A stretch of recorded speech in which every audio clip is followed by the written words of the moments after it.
Hey, so we are on day 4 now. I'm really pleased with myself because today there was no friction at all. I got dressed because I'm going to go meet a friend, and I thought, let me quickly record my video before I go out because I don't want to come back and then be busy with other stuff. And plus, I'm dressed up nice. So I really love how little friction there was to just getting the thing done. So that is already happening at day 4. I watched the whole of yesterday's video and I was really pleased with myself because I think I did well. Like I was beating myself up after I'd uploaded the video. You know, the usual negative self-talk about I could have done better, I should have prepared. I repeated myself. And also something that I didn't mention is that I recorded the whole thing once. I was really pleased with the take. And then when I checked it back, just to check that the audio works, there was no sound at all. So I was like, okay, I can't put a video out with no sound. So again, no resistance. I was still in position. I just hit record and did it again. But I feel like my second take was not as fluid and not as good. And so I was beating myself up about it. And when I watched the video back, I thought, okay, this is actually better than I remember. I made all the points that I wanted to make. I'm not rambling. I'm coherent. I'm mostly looking at the camera. So I think within 3 days already, I was able to see an improvement. And now we'll see what day 4 looks like when I watch it back. I have not been looking at the likes and the views and so on because that's not the point of the exercise. But I can't help but notice it when I'm like adding descriptions to the videos later and moving things into the correct playlist. I think it's important to mention this point is that I was so paralyzed about what to even call this series. And then I uploaded it 3 days in a row and I realized I had uploaded it with 3 different names. I'd called it the Visibility Therapy Challenge on day 1. I called it the Visibility Experiment on day 2 and the Visibility Challenge on day 3. So I was like, this is what they mean when they say that you just need to make it exist first and then you can make it good later. It took me all of 10 seconds to just edit the titles of the videos and just standardize them. So I guess the point is that all of the things that I've seen on YouTube and when I'm reading and so on, like all of the content I've consumed is definitely right. But if you start from that point of view, you're just going to paralyze yourself. Whereas if you start from the other end of just doing and then learning along the way, you first of all will have a body of work out there already. And second, you will have got the reps in, you will have got the practice just like I'm doing here. And the other thing is that the learning that comes from iterating a process like that really sticks because you've learned it by yourself rather than accepting somebody else's word for it. So that's that. That's about the process itself. With respect to how it's affecting other areas of my life, I have to say today I sat down to do my meditation. There was no argument with myself. There was no procrastinating on it. I just thought about it and then the next minute I was in the chair.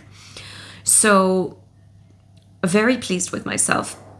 I didn't remember to do the finger yoga, and that's okay. I will just do it again tomorrow. And then when it came to going to the gym, same thing. I thought, okay, it's time to go. I put on my shoes and I went. There was no like doom scrolling before I went. There was no thinking. There was no analyzing, nothing. Now in the gym on day 2 of doing the same fairly low stakes routine as I decided on yesterday, I observed that already I was better at it today than I was yesterday. During my 4-minute capoeira sequence, of which 2 minutes is the warm-up move, I did not need a break through the whole 2 minutes. Yesterday I needed 1 break. And then the second 2 minutes where I kind of freestyle and practicing escapes and kicks and so on, I felt like I had more energy. So I went out there and threw in a couple of kicks. But just knowing that I was going to stop in 2 minutes was enough of a container for me to feel like I could play within those 2 minutes. So I was happy about that.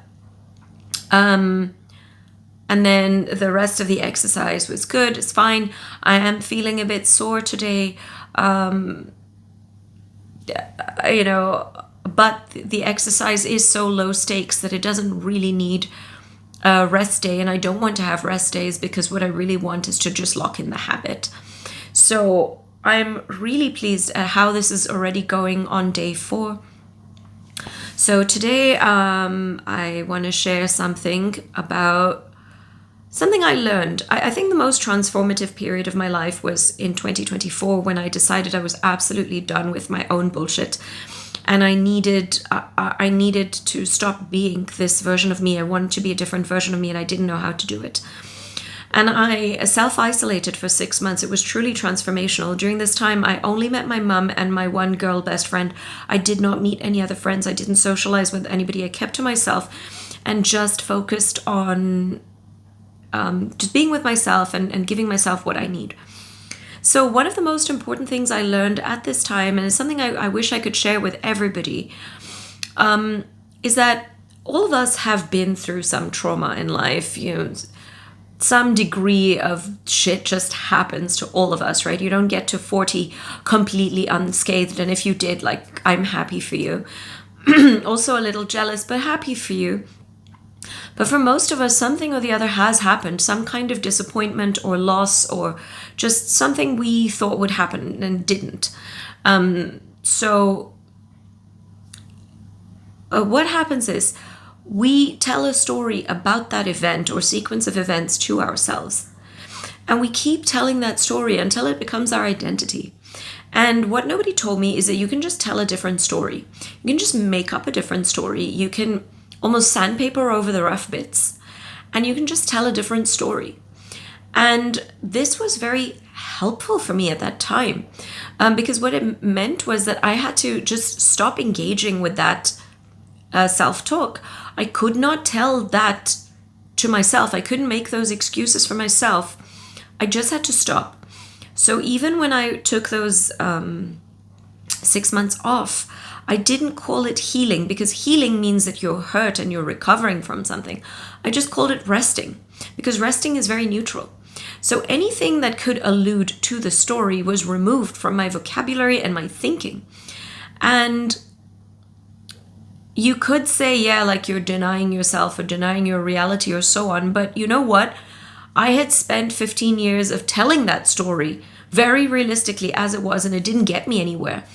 And 6 months of telling a different story, not even entirely made up, but just edited to remove the rough bits, made me feel so much better about my life. So in terms of result, right, which is winning? Am I married to the story about what really happened? Or am I committed to the version that I am now and the one that deserves ease and peace and is feeling good about life because she's not ruminating on this story?